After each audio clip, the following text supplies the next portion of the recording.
దేవునికి స్తోత్రంలో దేవుని బిడ్డలారా, అందరూ క్షేమంగా ఉన్నారండి.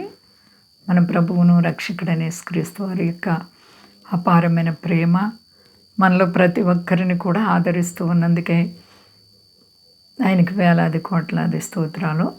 ప్రభువైన యేసుక్రీస్తు వారి యొక్క ఉన్నత నామములు అందరికీ క్షేమము శుభములు కలుగునుగాక.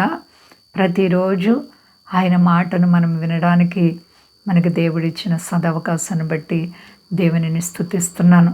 అందరూ క్షేమంగా ఉన్నారు కదండి.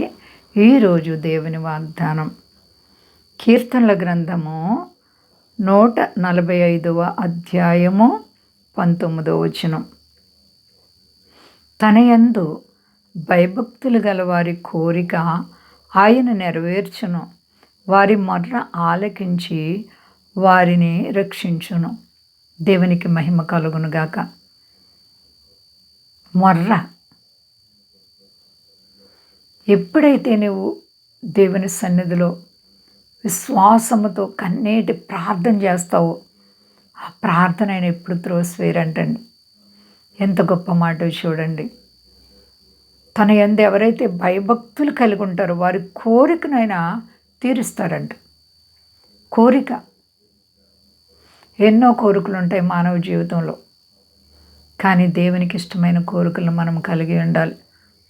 దేవునిలో భయము, భక్తి, విశ్వాసము, నిరీక్షణ, నమ్మకత్వాన్ని కలిగి ఉండాలి.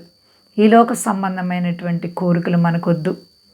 శరీరాశ, నేత్రాశ, జీవపడము తండ్రికి ఇష్టమైనవి కాదు. కాబట్టి దేవునికి భయపడేటువంటి జీవితాన్ని కలిగి నీవేది అడిగినా నీ అవసరతలు తీరుస్తారాయన. ఈ భూమి మీద నీకు ఏది అవసరమో ఆయనకు తెలుసు. ఆయన బిడ్డగా నువ్వు జీవిస్తున్నప్పుడు నీ అంతరాత్మ ఎరిగిన దేవుడు నీ కోరికలను ఖచ్చితంగా తీరుస్తారు.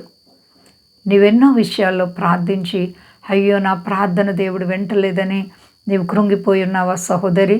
అయితే దేవుడు నీతోనే మాట్లాడుతున్నారు. నీ కోరికలు తీరుస్తానమ్మా, నీ అక్కర్లు తీరుస్తాను బిడ్డ అని దేవుడు మాట్లాడుతున్నారు. వారి మొర్ర ఆలకించి వారిని రక్షించును. హల్లెలూయా.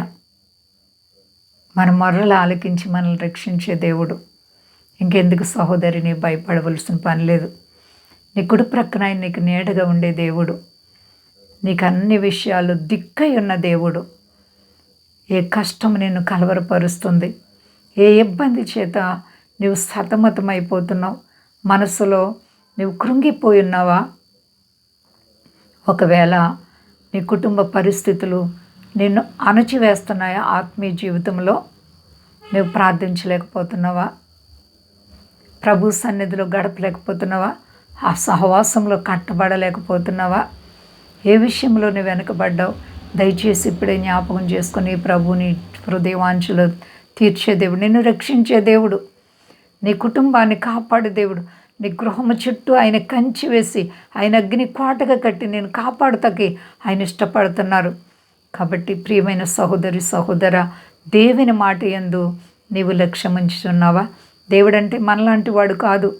ఆయన సర్వశక్తి కలిగిన దేవుడు, మహారాజు.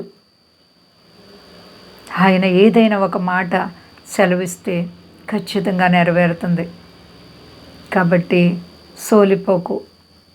మూడు బారిపోయిన జీవితాన్ని సిగిరింపచేసే దేవుడు మన దేవుడు, అంచెలంచెలుగా హెచ్చించే దేవుడు. నీవే విషయంలో కూడా కృంగే పని నీకు లేదు ప్రియ దేవుని బిడ్డ. నీ ప్రభు అన్ని వేళల్లో కూడా నీతో నడిచే దేవుడు, నీకు ముందుండే దేవుడు. ఎంత మాత్రం కూడా సందేహించే పని లేదు. కాబట్టి విశ్వాసాన్ని కాపాడుకోండి. అంతా క్షేమంగా ఉన్నారండి. ప్రార్థించుకుందాం. ప్రేమ నమ్మకమైన మా తండ్రి, గొప్ప దేవుడు, అంత గొప్ప దేవుడు తండ్రి. అవును ప్రభువా, నీ పిల్లలను నీవెప్పుడు విడిచే దేవుడు కాదు. సర్వోన్నతుడా, మహోన్నతుడా, ఇదిగో తండ్రి నాయన మా దేశాన్ని, దేశ నాయకులను కాపాడండి. మా దేశ ప్రజలందరినీ రక్షించండి. ప్రార్థన అనుభవాలు ప్రతి బిడ్డకు దయచి సర్వ ప్రపంచాన్ని కాపాడండి తండ్రి. అలాగే మీ దాసులను కాపాడండి. విదేశ స్వదేశాల బిడ్డలను కాపాడండి.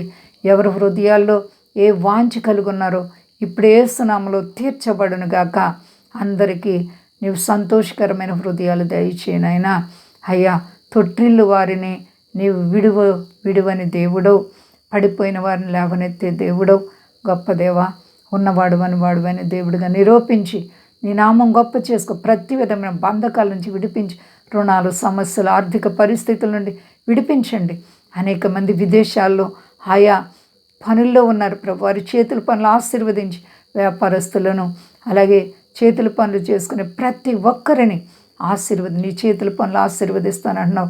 దీవించండి, మహిమ పొంది శక్తి కలిసేనామని అడుగుచున్నాను తండ్రి. ఆమెన్. అందరికీ వందనాలండి. మా కొరకు పరిచయం కొరకు అందరూ ప్రార్థించండి. ప్రభువారు మిమ్మల్ని, మీ బిడ్డలను, మీ కుటుంబాలను దీవించి ఆశీర్వదించునుగాక. ఆమెన్.